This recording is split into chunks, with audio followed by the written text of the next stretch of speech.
Indeed. And as you said, Wright, they found a way. Yeah. And they've got a set play goal again. Yeah, which, judging by the way we were finishing today, it probably needed to be a set-piece goal. But again, the ball in from Martin Odegaard was something that, if we're going to really be critical about it, it should have been cleared. But in the end, you know, they won the game, which is great. But I was a little bit more disappointed in the fact that we've got to try and do more in respect of scoring goals. You know, because like once it's 1-0, Gaffer, as we all know, it's never done. But like we're just fortunate that Chelsea was so poor today again. Yeah, no, very much so. I think they did enough, Arsenal. I think it was one of those performances where if you perform like that, they could have easily, against a better opposition on the day, probably would have lost the game maybe, because they were pretty ordinary themselves. But the set play has come up trumps for them. Slight change in what we said before. You know, they hadn't scored for some games now from set plays where they were very successful, and they just changed it. They all went to the near post, caught Chelsea out a little bit, and the goalkeeper started getting engaged in the players that were around him, which he shouldn't have done. And they end up, that's the difference between, you know, no points and getting the 3 points today. And it wasn't a great performance from Arsenal, but they'll be absolutely delighted. Play that average and win. That's what you need at this stage of the season. Yeah. Just to keep in that race, like we spoke before the game, you've got to still be in the race, just in case Liverpool do trip up. Are you pleased with Mikel Merino? Because, as he said, I haven't played as a striker since the age of 8. He's been asked to do a job, and he's weighed in with a few goals now. He has, and it's been brilliant for us because, again, you know, you've got somebody who's coming in and trying to fill a role, like we've seen Kai Havertz do so well. But what's good about Mikel Merino in that area as well is that his touch and his link-up play is very good as well. And he is that focal point just in case you do want to go long. But again, the goal he scored today was because it came from a set piece. It's not like in the game he was like, as a forward, he was dangerous or anything, but he was a focal point in the body that caused them problems for us. He's played there 7 times now in all competitions. He's got 4 goals. Brilliant. From a midfield player who's not played up there to, you know, it's totally foreign to him, really. Well, it is really, but that's a massive plus for the manager. It's almost like the manager said, well, we'll see how he does. Might have to pull him out after 2 games, but he's affecting the game in such a positive way. Sometimes as a man, you think, well, that's another string to my bow. Yeah. And next time that happens, maybe next year possibly, oh, we can play him up front. He knows how to, he's done it before and he's done a really good job. And as Ian says, he's not a centre-forward really that you expect to be getting on the back of people and getting in behind, but he does it in a very subtle sort of way. The header was a clever header, actually. I mean, that could have been a number 9 type of header, wasn't it? The way he made the move for it as well. I don't think he's just flicking that either to the back post, because he knows they've all gone into the near post. And I think the set play wasn't about making runs from there round the back and getting to the back post for a flick on. He actually guides that into the back post. I think it's a really clever header. Yeah. He's almost flicked his head at it towards goal rather than just a straight flick on so that you get a second ball. But we studied, you know, Nkuku's position there. He's just got to stay there, look over his shoulder. A centre-forward going back, not knowing what to do really in that position. As the front shield, you don't let anyone across the front. And what does he do? He just comes back towards the pack of players and he just gets in front. It's a great header. Yeah, it is a great header, but again, you know, it's attention to detail from Nkunku's point of view because the manager's put him there for that specific reason. And that's cost them the game. But again, you look at it, and I would say like Merino's movement off of Reece James was great movement and the ball was perfect. Only because Nkunku didn't do his job. Yeah, I think it was clever of Arsenal just to change, just have a little change up. That caught Chelsea maybe.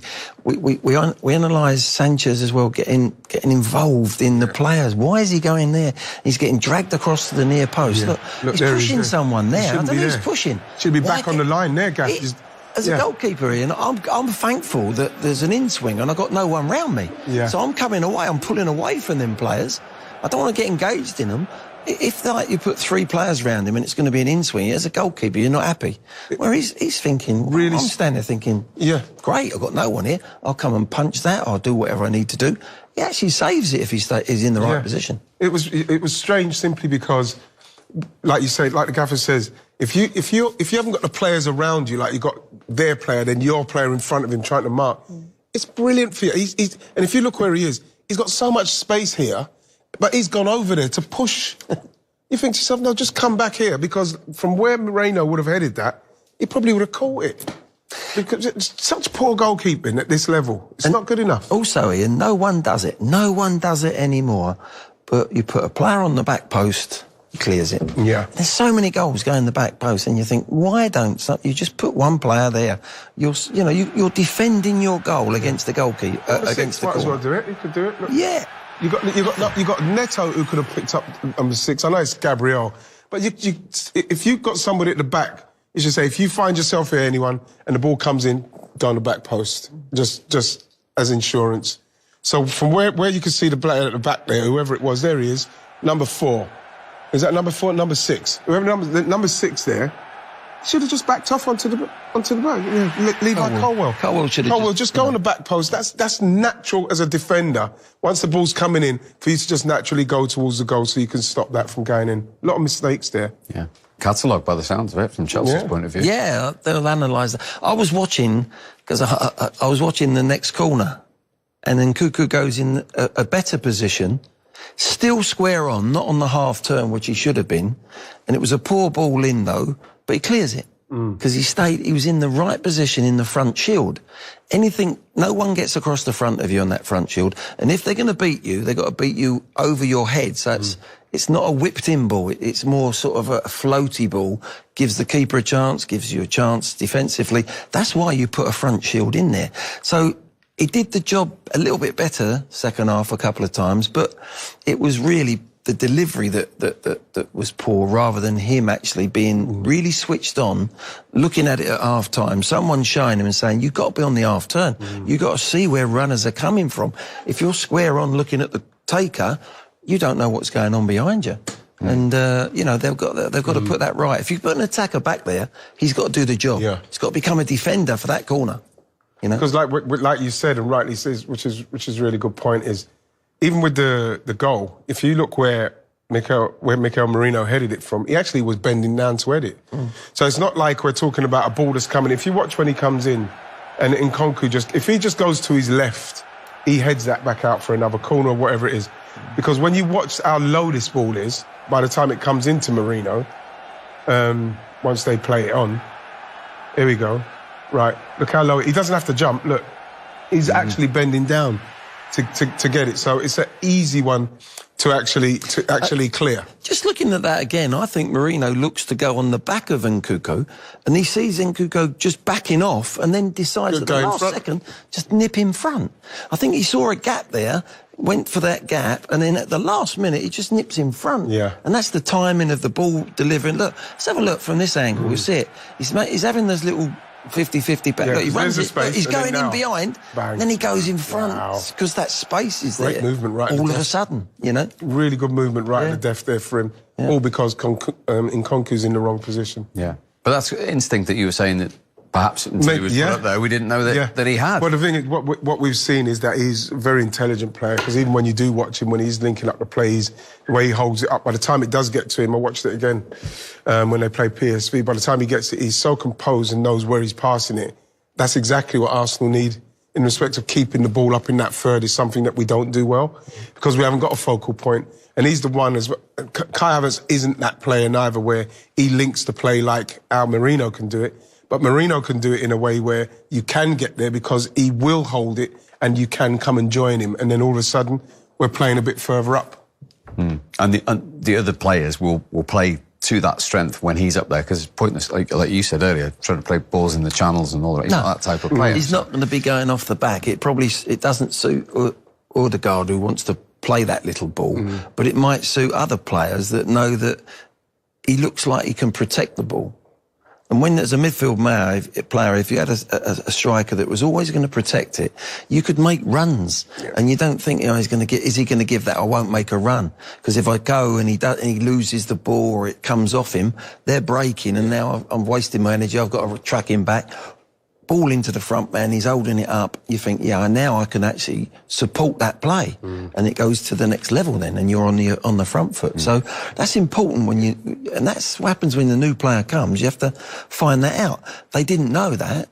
Arteta's thrown him in up front, but actually the players are going, he can play up there. We can make runs off him. I know what you mean. 1-0's never comfortable, but today was a day where you never really felt Chelsea were going to trouble Arsenal. You did. You just feel like you could see, like I mentioned at the start, where Cole Palmer's not playing, where he would frighten me, just like Bruno Fernandes frightens you, because they can do something in the game now. Again, you're looking at a Chelsea side without Cole Palmer, they look very tepid, especially without Jackson, without Madueke, and then even if they had a Neto as well, them three up front with that pace, with Cole Palmer behind them, it's a whole different scenario for Arsenal. And a scenario I'm really pleased we didn't have to come up with today. But again, you know, you look at the way we were finishing as well. We should have done more to make it comfortable for ourselves. But Chelsea, they're not a million miles away. I think they need some experience in their team to help that young side. But then you do need something that's going to make sure that Cole Palmer can be able to express himself in the players that he's got around him. They just looked a bit sort of rudderless.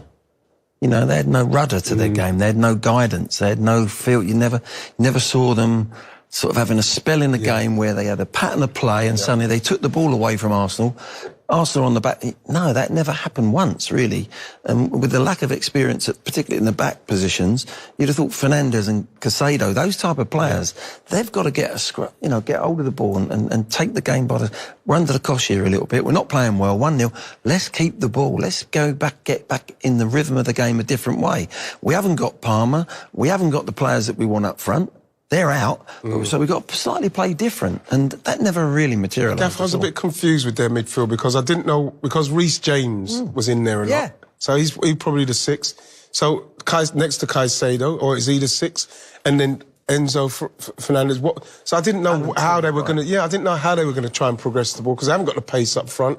They haven't got the players to play it through the midfield. So it was just going to be a matter of time. And if Arsenal were more ruthless, we could have shown them up for what they were today, because they were poor today.